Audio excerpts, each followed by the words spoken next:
भुका लागल्या लय लागली बाप्पा.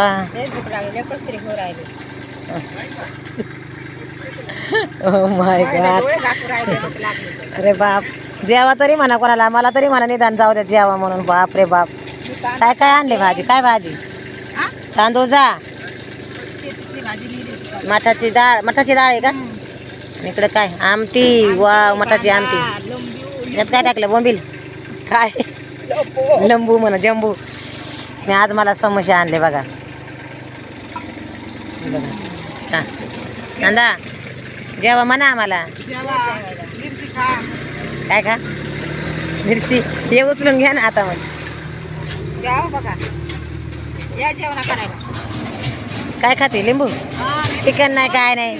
चिकन नाही, काय नाही. काय लिंबू? लेग पीस पाहिजे होता ना. लिंबू लावायचं. अहो इतके द्राक्षे खाते ना. काय ना लिंबू थोडा न ग. तिखट लागली मला. चला या जेवायला, करू द्या जेवण मला पण थोडस. जर येते असं तर नीट धर. आता हाय माझ्या काय नाही. हे बस नाही जेवा. मटाची भाजी खरंच छान झाली. छान बनवलं. आजची आमटी चांगली हो. आमटी भारी. दुसरा मग पोळी चपाती भाकर जोरान का वर पण